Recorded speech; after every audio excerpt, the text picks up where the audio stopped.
ಎಲ್ಲರಿಗೂ ನಮಸ್ಕಾರ ಸ್ನೇಹಿತರೆ.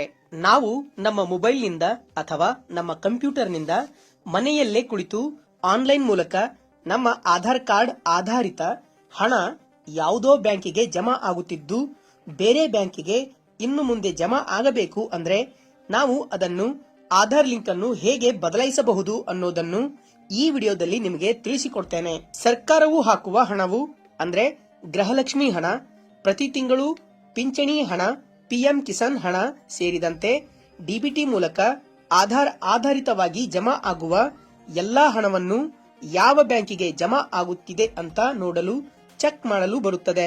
ಜೊತೆಗೆ ನಿಮ್ಮದೇ ಆದ ಬೇರೆ ಬ್ಯಾಂಕಿಗೆ ಬರುವಂತೆನೂ ಕೂಡ ಬದಲಾಯಿಸಲು ಕೂಡ ಬರುತ್ತದೆ. ಹಾಗೂ ಬ್ಯಾಂಕಿಗೆ ಹೋಗದೆ ನಿಮ್ಮ ಆಧಾರ್ ಕಾರ್ಡ್ ಲಿಂಕ್ ಅನ್ನು ಯಾವುದೇ ಬ್ಯಾಂಕಿಗೆ ಲಿಂಕ್ ಮಾಡಿಕೊಳ್ಳಲು ಕೂಡ ಬರುತ್ತದೆ. ಬನ್ನಿ ಇಷ್ಟಕ್ಕೂ ಪ್ರತಿಯೊಂದು ಹಂತ ಹಂತವಾಗಿ ಹೇಗೆ ಮಾಡಬೇಕು ಅನ್ನೋದನ್ನು ಲೈವ್ ಆಗಿ ತೋರಿಸ್ತೇನೆ. ನೀವು ಕೂಡ ಫಾಲೋ ಮಾಡಿಕೊಳ್ಳಬಹುದು.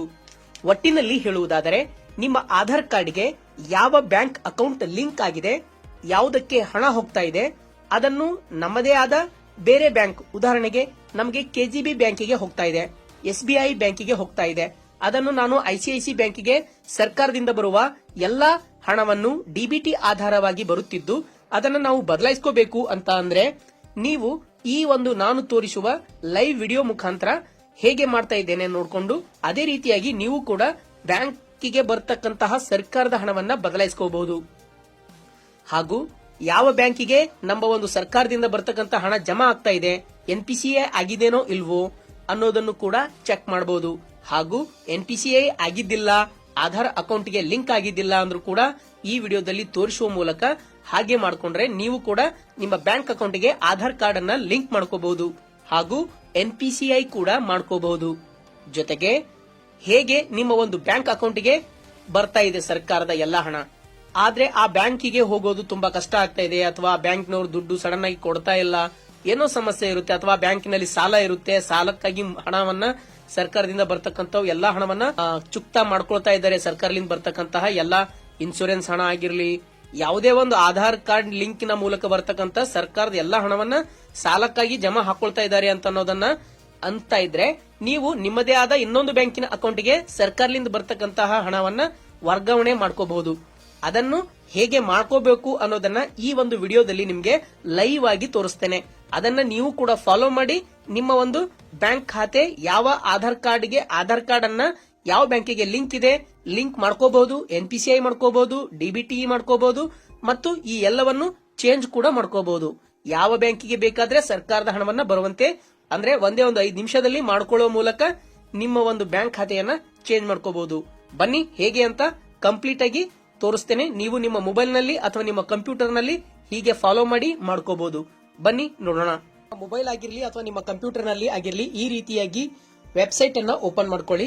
ಗೂಗಲ್ ವೆಬ್ಸೈಟ್ ಓಪನ್ ಮಾಡ್ಕೊಂಡು NPCI ಅಂತ ಟೈಪ್ ಮಾಡಿ. ನೋಡ್ರಿ ಈ ರೀತಿಯಾಗಿ NPCI ಅಂತ ಟೈಪ್ ಮಾಡಿ ಸರ್ಚ್ ಮಾಡಿದ ಮೇಲೆ national payment corporation of India ಅಂತ ಮೇಲ್ಗಡೆ ಬಂದಿದೆಯಲ್ಲ, ಈ ಫಸ್ಟ್ ಲಿಂಕ್ ಅನ್ನ ನೀವು ಕ್ಲಿಕ್ ಮಾಡಿ. ಕ್ಲಿಕ್ ಮಾಡಿದ ತಕ್ಷಣ ಈ ಒಂದು ವೆಬ್ಸೈಟ್ ಇಂಟರ್ಫೇಸ್ ಕಂಪ್ಲೀಟ್ ಆಗಿ ಓಪನ್ ಆಗುತ್ತೆ. ಓಪನ್ ಆದ್ಮೇಲೆ ಇಲ್ಲಿ NPCI ಅಂತ ಇದೆ ನೋಡಿ, ಅಬೌಟ್ NPC, ಕಸ್ಟಮರ್ ಅಂತ ಇದೆ ನೋಡಿ. ಆ ಕಸ್ಟಮರ್ ಮತ್ತೆ ಬಿಸಿನೆಸ್ ಸ್ಟ್ಯಾಟಿಸ್ಟಿಕ್ಸ್ ಅಂತ ಇದೆ. ಕಸ್ಟಮರ್ ಮೇಲೆ ನೀವು ಕ್ಲಿಕ್ ಮಾಡಿಕೊಂಡು ಕೆಳಗಡೆ ಭಾರತ್ ಆಧಾರ್ ಸೀಡಿಂಗ್ ಎನೇಬಲ್ ಅಂತ ಇದೆ ನೋಡಿ, ಅದ್ರ ಮೇಲೆ ನೀವು ಕ್ಲಿಕ್ ಮಾಡ್ಕೊಳ್ಳಿ. ಕ್ಲಿಕ್ ಮಾಡ್ಕೊಂಡಿದ ತಕ್ಷಣ ಈ ರೀತಿಯಾಗಿ ಮತ್ತೆ ಒಂದು ವೆಬ್ಸೈಟ್ ಪೇಜ್ ಓಪನ್ ಆಗುತ್ತೆ. ಇದು ಸ್ವಲ್ಪ ಲೋಡಿಂಗ್ ತಗೊಳುತ್ತೆ, ಕೆಲವೊಬ್ಬರಿಗೆ ಸ್ವಲ್ಪ ಲೇಟ್ ಆಗಿ ಓಪನ್ ಆಗುತ್ತೆ. ಆದ್ರೂ ಕೂಡ ಅದು ಓಪನ್ ಆಗೋವರೆಗೂ ವೇಟ್ ಮಾಡಿ. 8 ನಿಮಿಷದಲ್ಲೇ ನೀವು ಮಾಡಬೇಕು. ನೋಡಿ ಈ ರೀತಿಯಾಗಿ ಓಪನ್ ಆಯ್ತು. ಓಪನ್ ಆದ ಮೇಲೆ ಇಲ್ಲಿ home, Aadhaar seeding, account details, Aadhaar map status, Aadhaar mapping history, request status check. ಇಲ್ಲಿ ನಾವು ಆಧಾರ್ ಸೀಡಿಂಗ್ ಅಥವಾ ಡಿ ಸೀಡಿಂಗ್ ಅಂದ್ರೆ ನೀವು ಆಧಾರ್ ಅನ್ನ ಲಿಂಕು ಮಾಡಬಹುದು ಅಥವಾ ಅದರಿಂದ ಡಿಸ್ಕನೆಕ್ಟ್ ಕೂಡ ಮಾಡಬಹುದು. ಈ ಒಂದು ಎಂಟರ್ ಯುವರ್ ಆಧಾರ್ ಅಂತ ಇದೆಯಲ್ಲ ಅದ್ರ ಮೇಲೆ ನೀವು ಕ್ಲಿಕ್ ಮಾಡ್ಕೊಳ್ಳಿ. ಆಧಾರ್ ಸೀಡಿಂಗ್ ಮೇಲೆ ಕ್ಲಿಕ್ ಮಾಡ್ಕೊಂಡಿದ ತಕ್ಷಣ ಈ ರೀತಿಯಾಗಿ ಆಧಾರ್ ನಂಬರ್ ಅನ್ನ ಎಂಟ್ರಿ ಮಾಡಿ ಆ ಒಂದು ಬಾಕ್ಸ್ ಅಲ್ಲಿ ಇರತಕ್ಕಂತ ಕ್ಯಾಪ್ಚಾ ಕೋಡ್ ಅನ್ನ ಹಾಕಿ ಚೆಕ್ ಸ್ಟೇಟಸ್ ಮೇಲೆ ನೀವು ಕ್ಲಿಕ್ ಮಾಡ್ಕೊಳ್ಳಿ. ಕ್ಲಿಕ್ ಮಾಡ್ಕೊಂಡಿದ ತಕ್ಷಣ ನಿಮ್ಮ ಒಂದು ಆಧಾರ್ಗೆ ಯಾವ ಮೊಬೈಲ್ ನಂಬರ್ ಲಿಂಕ್ ಆಗಿರುತ್ತೋ ಅದಕ್ಕೊಂದು OTP ಹೋಗುತ್ತೆ. ಆ ಒಂದು OTP ಯಲ್ಲಿ 6 ನಂಬರ್ ಇರುತ್ತೆ. ಆ 6 ನಂಬರು ಈ ಕಾಲಮ್ ಅಲ್ಲಿ ನೀವು ಹಾಕಬೇಕು. ಹಾಕಿದ ತಕ್ಷಣ ನಿಮ್ಮ ಒಂದು ಆಧಾರ್ ಮ್ಯಾಪ್ ಯಾವ ಬ್ಯಾಂಕಿಗೆ ಆಗಿದೆ ಅನ್ನೋದನ್ನ ನೀವು ಇಲ್ಲಿ ಚೆಕ್ ಮಾಡಬಹುದು. ಆಧಾರ್ ಮ್ಯಾಪ್ಡ್ ಸ್ಟೇಟಸ್ ಅನ್ನ ಚೆಕ್ ಮಾಡ್ತಾ ಇದ್ದೇನೆ. ಕನ್ಫರ್ಮ್ ಮೇಲೆ ನಾನು ಕ್ಲಿಕ್ ಮಾಡ್ತೇನೆ. ಈಗ ನಾನು OTP ಯನ್ನ ಹಾಕಿದ್ದಾಯ್ತು. ಈಗ ಕನ್ಫರ್ಮ್ ಮೇಲೆ ನಾನು ಕ್ಲಿಕ್ ಮಾಡಿದ ತಕ್ಷಣ ಬಂತು ನೋಡಿ, ನನ್ನ ಒಂದು ಆಧಾರ್ ಕಾರ್ಡ್ ಯಾವ ಬ್ಯಾಂಕಿಗೆ ಲಿಂಕ್ ಆಗಿದೆ ಅನ್ನೋದನ್ನ ತೋರಿಸಿದೆ ಮತ್ತು ಯಾವ ದಿನಾಂಕದಂದು ಲಿಂಕ್ ಆಗಿದೆ ಅನ್ನೋದು ಕೂಡ ತೋರಿಸ್ತಾ ಇದೆ. ಆಧಾರ್ ಸಂಖ್ಯೆ ಕೊನೆಯ 4 ಅಂಕೆಗಳು India post payment bank 2021 December 30ರಂದು ಲಿಂಕ್ ಆಗಿದೆ. ಎನೇಬಲ್ಡ್ ಫಾರ್ DBT ಅಂತ ಇದೆ, ಡೈರೆಕ್ಟ್ ಬೆನಿಫಿಷರಿ ಟ್ರಾನ್ಸ್ಫರ್. ಇದರ ಮೂಲಕ ಸರ್ಕಾರದಿಂದ ಬರ್ತಕ್ಕಂಥ ಎಲ್ಲ ಹಣ ಈ ಬ್ಯಾಂಕಿಗೆ ಬರುತ್ತೆ. ನಾನು ಅದನ್ನ ಚೇಂಜ್ ಮಾಡ್ತೇನೆ. ಚೇಂಜ್ ಮಾಡಿ ಆಧಾರ್ ಸೀಡಿಂಗ್ ಅನ್ನ ನಾನು ಕ್ಲಿಕ್ ಮಾಡ್ಕೊಂಡೆ. ನೋಡಿ ಗ್ರೀನ್ ಕಲರ್ ಬಂದಿದೆ. ಕ್ಲಿಕ್ ಮಾಡ್ಕೊಂಡು ನನ್ನ ಒಂದು ಆಧಾರ್ ಸಂಖ್ಯೆಯನ್ನ ಹಾಕ್ತಾ ಇದ್ದೇನೆ. ಅಂದ್ರೆ ನಾನು ಇಂಡಿಯಾ ಪೋಸ್ಟ್ ಪೇಮೆಂಟ್ ಬ್ಯಾಂಕ್ ಇಂದ SBI ಬ್ಯಾಂಕಿಗೆ ನನ್ನ ಒಂದು ಸರ್ಕಾರದಿಂದ ಬರ್ತಕ್ಕಂತ ಹಣವನ್ನ ಬದಲಾವಣೆ ಮಾಡ್ಕೊಳ್ಳಕ್ಕೆ ಇಷ್ಟಪಡ್ತಾ ಇದ್ದೇನೆ. ಅದಕ್ಕೋಸ್ಕರ ನನ್ನ ಒಂದು ಯಾವ ಬ್ಯಾಂಕಿಗೆ ನಾನು ತಗೋಬೇಕು ಅಂತ ಇದ್ದೇನೆ ಅದನ್ನ ಬ್ಯಾಂಕ್ ಅನ್ನ ಸೆಲೆಕ್ಟ್ ಮಾಡ್ಕೊಂಡು ಸೀಡಿಂಗ್ ಅಂತ ನಾನು ಕ್ಲಿಕ್ ಮಾಡ್ಕೊಂಡು, ಫ್ರೆಶ್ ಸೀಡಿಂಗ್ ಅಂತಂದ್ರೆ ಒಟ್ಟೆ ನೀನು ನಿಮ್ಮ ಒಂದು ಆಧಾರ್ ಕಾರ್ಡ್ ಯಾವ ಬ್ಯಾಂಕಿಗೆ ಲಿಂಕ್ ಇಲ್ಲ ಅಂದ್ರೆ ಫಸ್ಟ್ ಒನ್ ಸೆಲೆಕ್ಟ್ ಮಾಡ್ಕೋಬೇಕು. ಇಲ್ಲಿ ಕೆಳಗಡೆ ನಾನು movement from one bank to other bank ಅಂತ ಇದೆಯಲ್ಲ ಅದನ್ನ ಕ್ಲಿಕ್ ಮಾಡ್ತಾ ಇದ್ದೇನೆ. ಯಾಕಂತಂದ್ರೆ ಈಗ ಆಲ್ರೆಡಿ ನನ್ನ ಒಂದು ಬ್ಯಾಂಕ್ ಅಕೌಂಟ್ಗೆ ಆಧಾರ್ ಲಿಂಕ್ ಇದೆ, ಅದು ಇಂಡಿಯಾ ಪೋಸ್ಟ್ ಪೇಮೆಂಟ್ ಬ್ಯಾಂಕಿಗೆ. ಅದಕ್ಕೋಸ್ಕರ ನಾನು ಕೆಳಗಡೆ ಇರೋದನ್ನ ಕೊನೆಯಲ್ಲಿ ಇರತಕ್ಕಂಥದನ್ನ ಸೆಲೆಕ್ಟ್ ಮಾಡ್ಕೊಳ್ತಾ ಇದ್ದೇನೆ. Movement same bank with other account ಅಂತಂದ್ರೆ ಅದೇ ಬ್ಯಾಂಕ್ ಅಲ್ಲೇ ಬೇರೆ ಅಕೌಂಟ್ ಇದ್ರೆ ಆ ಒಂದು ಅಕೌಂಟ್ ನಂಬರ್ ಹಾಕುವ ಮೂಲಕ ಅದಕ್ಕೆ ಜಮಾ ಆಗುವಂತೆ ಮಾಡ್ಕೋಬಹುದು. ಇಲ್ಲಿ ಒಂದು ಅಕೌಂಟ್ ನಂಬರ್ ಅಂತ ಇದೆಯಲ್ಲ, ಈ ಒಂದು ನನ್ನ ಒಂದು ಸ್ಟೇಟ್ ಬ್ಯಾಂಕ್ ಅಕೌಂಟ್ ನಂಬರ್ ಅನ್ನ ಈ ಒಂದು ಕಾಲಮ್ ಅಲ್ಲಿ ನಾನು ಹಾಕ್ತಾ ಇದ್ದೇನೆ. ಇದೇ ರೀತಿಯಾಗಿ ನೀವು ಕೂಡ ಯಾವ ಬ್ಯಾಂಕ್ ಇದೆ ಆ ಬ್ಯಾಂಕ್ ನೇಮ್ ಅನ್ನ ಸೆಲೆಕ್ಟ್ ಮಾಡಿಕೊಂಡು ಆ ನಂತರ ಆ ಬ್ಯಾಂಕಿನ ಅಕೌಂಟ್ ನಂಬರು ಒಂದು ಸ್ವಲ್ಪನೂ ಕೂಡ ಮಿಸ್ಟೇಕ್ ಇಲ್ದೇನೆ ಕರೆಕ್ಟ್ ಆಗಿ ಫಿಲ್ಅಪ್ ಮಾಡಿ ಈ ಸೈಡ್ ಅಲ್ಲಿ ಅಕೌಂಟ್ ನಂಬರ್ ಇರೋದ್ರಲ್ಲೇ ಹಾಕಿ, ಮತ್ತೆ ಕನ್ಫರ್ಮ್ ಅಕೌಂಟ್ ನಂಬರ್ ಅಲ್ಲಿ ಇರೋದ್ರಲ್ಲೂ ಕೂಡ ಸೇಮ್ ಎರಡು ಕಡೆ ಒಂದೇ ತರ ಇರೋ ಹಾಗೆ ಒಂದೇ ಬ್ಯಾಂಕ್ ಅಕೌಂಟ್ ನಂಬರ್ ಅನ್ನ ಹಾಕಿ. ಅಂದ್ರೆ ಇದೇ ಬ್ಯಾಂಕ್ ಅಕೌಂಟ್ ನಂಬರ್ ಅನ್ನ ಹಾಕಿ. ಸ್ಟೇಟ್ ಬ್ಯಾಂಕ್ ಆಫ್ ಇಂಡಿಯಾ ಏನ್ ನಾನು ಸೆಲೆಕ್ಟ್ ಮಾಡ್ಕೊಂಡಿದ್ದೇನೆ ಅದೇ ಎರಡೂ ಬಾರಿ ಆ ಎರಡು ಕಾಲಮ್ ಅಲ್ಲಿ ಸೇಮ್ ಹಾಕಬೇಕು. ಆಮೇಲೆ ಇಲ್ಲಿ ಅದನ್ನ ಟರ್ಮ್ಸ್ ಅಂಡ್ ಕಂಡೀಷನ್ಸ್ ಎಲ್ಲ ಇದೆಯಲ್ಲ ಅದನ್ನ ಬೈ ಸಬ್ಮಿಟಿಂಗ್ ಅದ ಅದು ಕ್ಲಿಕ್ ಮಾಡ್ಕೊಳ್ಳಿ. ಆನಂತರ ಈ ಒಂದು ಕ್ಯಾಪೆಚಾ ಕೋಡ್ ಅನ್ನ ಹಾಕಿ ಆನಂತರ ಸಬ್ಮಿಟ್ ಮಾಡಬೇಕು. ಈ ರೀತಿಯಾಗಿ ಈ ಒಂದು ಕ್ಯಾಪೆಚಾ ಕೋಡ್ ಹಾಕಿ ಸಬ್ಮಿಟ್ ಮಾಡಿದ ಮೇಲೆ ಮತ್ತೆ ಟರ್ಮ್ಸ್ ಅಂಡ್ ಕಂಡೀಷನ್ಸ್ ಎಲ್ಲ ಕೇಳುತ್ತೆ. ಅಕ್ಸೆಪ್ಟ್ ಐ ಅಗ್ರಿ ಅಂತ ನೀವು ಇದೆಲ್ಲ ಅಗ್ರಿ ಅಂಡ್ ಕಂಟಿನ್ಯೂ ಅದ್ರ ಮೇಲೆ ನೀವು ಕ್ಲಿಕ್ ಮಾಡ್ಕೊಳ್ಳಿ.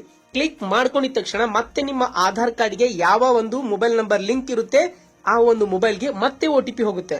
OTP ಯನ್ನ ಈ ಒಂದು ಕಾಲಮ್ಗಳಲ್ಲಿ ಅಂದ್ರೆ ಈ ಒಂದು 6 ಬಾಕ್ಸ್ ಇದೆ, ಆ 6 ಬಾಕ್ಸ್ ಅಲ್ಲಿ 6 ಅಂಕೆಗಳನ್ನ ಹಾಕಿದ್ಮೇಲೆ ನೀವು ಕನ್ಫರ್ಮ್ ಅಂತ ಕ್ಲಿಕ್ ಮಾಡ್ಕೊಳ್ಳಿ. ಕ್ಲಿಕ್ ಮಾಡ್ಕೊಂಡಿದ ತಕ್ಷಣ ನಿಮ್ಮ ಒಂದು ಬ್ಯಾಂಕ್ ಮೊದಲು ಇಂಡಿಯಾ ಪೋಸ್ಟ್ ಪೇಮೆಂಟ್ ಬ್ಯಾಂಕ್ ಇತ್ತು, ನಂತರ ಈಗ ಸ್ಟೇಟ್ ಬ್ಯಾಂಕ್ ಆಫ್ ಇಂಡಿಯಾಗೆ ಆಗ್ತಾ ಇದೆ ಅಂತ ಬಂತು ನೋಡಿ. Your Aadhaar number is currently mapped to India post payment bank.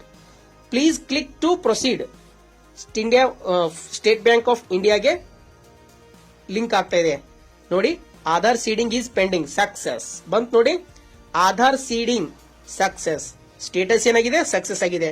ಈ ರೀತಿಯಾಗಿ ನನಗೆ ಒಂದು ಮೆಸೇಜ್ ಕೂಡ ಬಂತು ನೋಡಿ, ನಿಮ್ಗೆ ತೋರಿಸ್ತಾ ಇದ್ದೀನಲ್ಲ ಸ್ಕ್ರೀನ್ ಮೇಲೆ. ಈ ರೀತಿಯಾಗಿ ಮೆಸೇಜ್ ಕೂಡ ಬಂತು. ನನ್ನ ಒಂದು ಬ್ಯಾಂಕ್ ಅಕೌಂಟ್ಗೆ ಯಾವ ಒಂದು ಮೊಬೈಲ್ ನಂಬರ್ ಲಿಂಕ್ ಇರುತ್ತೆ ಆ ಒಂದು ಮೊಬೈಲ್ಗೆ ನಿಮ್ಮ ಆಧಾರ್ ಸೀಡಿಂಗ್ ಈ ಒಂದು ಬ್ಯಾಂಕ್ ಅಕೌಂಟ್ಗೆ ಲಿಂಕ್ ಆಗಿದೆ ಅಂತ ಬಂತು ನೋಡಿ.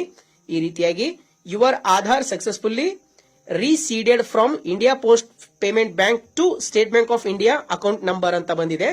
ಈ ರೀತಿಯಾಗಿ ನೀವು ಕೂಡ ಒಂದು ನಿಮ್ಮ ಮೊಬೈಲ್ ನಲ್ಲಿ ಅಥವಾ ಕಂಪ್ಯೂಟರ್ ಅಲ್ಲಿ ಮಾಡ್ಕೋಬಹುದು. ಈಗ ಇಂಡಿಯಾ ಪೋಸ್ಟ್ ಪೇಮೆಂಟ್ ಬ್ಯಾಂಕ್ ಇಂದ ಸ್ಟೇಟ್ ಬ್ಯಾಂಕಿಗೆ ನಾನು ಸೀಡಿಂಗ್ ಮಾಡ್ಕೊಂಡಿದ್ದೇನೆ, ಅದು ಆಗಿದೆ ಇಲ್ಲೋದನ್ನ ಚೆಕ್ ಮಾಡೋಕೆ ನಾನು ಅಕೌಂಟ್ ಡೀಟೇಲ್ಸ್ ಮೇಲೆ ಕ್ಲಿಕ್ ಮಾಡ್ಕೊಳ್ತಾ ಇದ್ದೇನೆ. ಕ್ಲಿಕ್ ಮಾಡಿದ ತಕ್ಷಣ ಈ ಒಂದು ಬಾಕ್ಸ್ ಅಲ್ಲಿ ಆಧಾರ್ ಸಂಖ್ಯೆಯನ್ನ ಹಾಕಿ ಕ್ಯಾಪೆಚಾ ಹಾಕಿ ಸಬ್ಮಿಟ್ ಮಾಡಿ ಮತ್ತೆ ಒಂದು OTP ಹೋಗುತ್ತೆ ನೋಡಿ. ನಾನು ಹಾಕ್ತಾ ಇದ್ದೇನೆ, ಹಾಕಿ ಕ್ಯಾಪೆಚಾವನ್ನ ಹಾಕಿ ಸಬ್ಮಿಟ್ ಮಾಡಿದೆ. OTP ಯನ್ನ ಈ ಒಂದು ಬಾಕ್ಸ್ ಗಳಲ್ಲಿ 6 ಬಾಕ್ಸ್ ಗಳಲ್ಲಿ ಆ ಒಂದು 6 ಸಂಖ್ಯೆಗಳನ್ನ ಹಾಕಿ ಕನ್ಫರ್ಮ್ ಅಂತ ನೀವು ಕ್ಲಿಕ್ ಮಾಡ್ಕೊಳ್ಳಿ. ಕ್ಲಿಕ್ ಮಾಡ್ಕೊಂಡಿದ್ದ ತಕ್ಷಣ ಈಗ ನಿಮ್ಮ ಆಧಾರ್ ಸಂಖ್ಯೆಯು ಯಾವ ಒಂದು ಬ್ಯಾಂಕಿಗೆ NPC ಆಗಿ DBT ಆಗಿದೆ ಅನ್ನೋದನ್ನ ಈ ಒಂದು ಬಾಕ್ಸ್ ಅಲ್ಲಿ ಹಾಕಿ ಸಬ್ಮಿಟ್ ಮಾಡಿ ಕನ್ಫರ್ಮ್ ಮಾಡಿದ ತಕ್ಷಣ ನಿಮ್ಗೆ ತೋರಿಸ್ತಾ ಇದೆ. ಸ್ಕ್ರೀನ್ ಅಲ್ಲಿ ನೋಡ್ತಾ ಇದ್ದೀರಲ್ಲ, ಈಗ ಬಂತು ನೋಡಿ processing. Your request is pending status, kindly wait for some time ತೋರಿಸ್ತಾ ಇದೆ ನೋಡಿ. ಈಗ ತೋರಿಸುತ್ತೆ. ಕೇವಲ ಈ ಒಂದು ಸೀಸನ್ ಎಕ್ಸ್ಪೈರ್ ಇನ್ 2 ಮಿನಿಟ್ಸ್ ಬಂತು ನೋಡಿ. ಅಕೌಂಟ್ ಡೀಟೇಲ್ಸ್ ಬಂತು ನೋಡಿ, ಆಧಾರ್ ನಂಬರ್ ಬಂದಿದೆ, ಯಾವ ಬ್ಯಾಂಕಿಗೆ ಲಿಂಕ್ ಆಗಿದೆ ಅನ್ನೋದು ಕೂಡ ಬಂತು ನೋಡಿ. ಈ ರೀತಿಯಾಗಿ ಆಧಾರ್ ಮ್ಯಾಪ್ಡ್ ಸ್ಟೇಟಸ್ ಅನ್ನ ನೀವು ಕೂಡ ಚೆಕ್ ಮಾಡಬಹುದು. ಇಲ್ಲಿ ನೋಡಿ, your season will expire in 2 minutes. 8 ನಿಮಿಷಗಳಲ್ಲೇ ಮಾಡ್ಕೋಬೇಕು, ಏನೇ ಮಾಡ್ಕೊಳ್ಳೋದಿದ್ರು. ಇಲ್ಲ 8 ನಿಮಿಷ ಮೀರೋಯ್ತು ಅಂತಂದ್ರೆ ಮತ್ತೆ ಹೋಮ್ ಪೇಜ್ಗೆ ಹೋಗಿ ಮತ್ತೆ ರಿಟರ್ನ್ ಮತ್ತೆ ಇಲ್ಲಿಗೆ ಬರಬೇಕಾಗುತ್ತೆ. ಈ ರೀತಿಯಾಗಿ ನೀವು ಕೂಡ ಹಾಕಿ. ಮತ್ತೆ OTP ಬಂತು ನೋಡಿ, OTP ಅನ್ನ ಹಾಕ್ತೇನೆ. OTP ಹಾಕಿದ್ಮೇಲೆ ನಿಮ್ಮ ಒಂದು ಆಧಾರ್ ಸಂಖ್ಯೆಯು ಯಾವ ಬ್ಯಾಂಕ್ ಅಕೌಂಟ್ಗೆ ಲಿಂಕ್ ಆಗಿದೆ ಈಗ ಅನ್ನೋದು ಕೂಡ ಈ ರೀತಿಯಾಗಿ OTP ಅನ್ನ ಹಾಕಿ ಕನ್ಫರ್ಮ್ ಮಾಡಿದ್ಮೇಲೆ ನಿಮ್ಗೆ ಕಾಣಿಸುತ್ತೆ. ನೋಡಿ, ಅಕೌಂಟ್ ಡೀಟೇಲ್ಸ್ ಆಯ್ತು. ಈಗ ಆಧಾರ್ ಮ್ಯಾಪ್ಡ್ ಸ್ಟೇಟಸ್ ನೋಡ್ತಾ ಇದ್ದೇನೆ. Aadhaar mapped status DBT enable state bank of ಇಂಡಿಯಾಗೆ ಆಗಿದೆ. ಅಂದ್ರೆ ನನಗೆ ಈಗ ಸರ್ಕಾರದಿಂದ ಬರ್ತಕ್ಕಂಥ ಹಣವನ್ನ ಇಂಡಿಯಾ ಪೋಸ್ಟ್ ಪೇಮೆಂಟ್ ಬ್ಯಾಂಕ್ ಇಂದ ಸ್ಟೇಟ್ ಬ್ಯಾಂಕ್ ಆಫ್ ಇಂಡಿಯಾಗೆ ನಾನು ಟ್ರಾನ್ಸ್ಫರ್ ತಗೊಂಡೆ. ಅದು ಈ ಕೇವಲ ಮನೆಯಲ್ಲೇ ಕುಳಿತುಕೊಂಡು ವಿತಿನ್ 5 minutes ಅಲ್ಲೇ. ಈ ರೀತಿಯಾಗಿ ನೀವು ಕೂಡ ಪ್ರತಿಯೊಬ್ಬರ ಆಧಾರ್ ಸಂಖ್ಯೆಯನ್ನ ಯಾವ ಬ್ಯಾಂಕಿಗೆ ಬೇಕು ಆ ಬ್ಯಾಂಕಿಗೆ ನೀವು ಸರ್ಕಾರದಿಂದ ಬರ್ತಕ್ಕಂಥ ಹಣವನ್ನ ಬದಲಾವಣೆ ಮಾಡ್ಕೋಬಹುದು, ಅಥವಾ ಯಾವ ಬ್ಯಾಂಕಿಗೆ ಲಿಂಕ್ ಆಗಿದೆ ಅನ್ನೋದನ್ನ ಚೆಕ್ ಮಾಡಬಹುದು. ಅಥವಾ ಯಾವುದೂ ಬ್ಯಾಂಕಿಗೂ NPCI ಆಗಿಲ್ಲ ಅಂತಂದ್ರೆ ನೀವು ಇಲ್ಲೇ ಕುಳಿತುಕೊಂಡು ಇದೇ ಒಂದು ವೆಬ್ಸೈಟ್ ಮೂಲಕ ಚೆಕ್ ಮಾಡಬಹುದು, ಹಾಗೆ ಲಿಂಕ್ ಕೂಡ ಮಾಡಬಹುದು. ಹಾಗಾಗಿ ಸರ್ಕಾರದಿಂದ ಪರಿಹಾರದ ಹಣವು ಕೂಡ ಇದೇ ರೀತಿಯಾಗಿ ಆಧಾರ್ ಲಿಂಕ್ ಇರತಕ್ಕಂತಹ ಬ್ಯಾಂಕ್ ಖಾತೆಗೆ ಜಮಾ ಆಗೋದ್ರಿಂದ ನೀವು ಕೂಡ ಹೀಗೆ ಮಾಡಬಹುದು. NPCI ಮಾಡಬಹುದು, DBT ಲಿಂಕ್ ಮಾಡಬಹುದು, NPCI ಮಾಡಬಹುದು, ಹಾಗೂ ಪ್ರತಿಯೊಂದಕ್ಕೂ ಕೂಡ ಈ ರೀತಿಯಾಗಿ ನಿಮ್ಮ ಒಂದು ಆಧಾರ್ ಸಂಖ್ಯೆಯನ್ನ ಬಳಕೆ ಮಾಡ್ಕೋಬಹುದು. ಹಾಗಾಗಿ ಈ ಒಂದು ವಿಡಿಯೋದ ಕೆಳಗಡೆ ಈ ಒಂದು ವೆಬ್ಸೈಟ್ ನ ಲಿಂಕ್ ಕೂಡ ಇದೆ, ಅದನ್ನ ಕ್ಲಿಕ್ ಮಾಡಿ ನೀವು ನೇರವಾಗಿ ಚೆಕ್ ಕೂಡ ಮಾಡಬಹುದು. ಹಾಗಾಗಿ ಈ ವಿಡಿಯೋ, ಈ ಮಾಹಿತಿ ನಿಮ್ಗೆ ಇಷ್ಟ ಆಗಿದ್ರೆ ಲೈಕ್ ಮಾಡಿ, ಶೇರ್ ಮಾಡಿ, ಕಮೆಂಟ್ ಮಾಡಿ, ಸಬ್ಸ್ಕ್ರೈಬ್ ಆಗೋದನ್ನ ಮಾತ್ರ ಮರಿಬೇಡಿ. ಹಾಗೂ ರಾಜ್ಯದ ಎಲ್ಲಾ ಗೃಹಲಕ್ಷ್ಮಿ ಫಲಾನುಭವಿಗಳಿಗೆ, ರೈತರಿಗೆ, ಪ್ರತಿಯೊಬ್ಬರಿಗೂ ಕೂಡ ತಲುಪುವವರೆಗೂ ಶೇರ್ ಮಾಡಿ. Thank you for watching.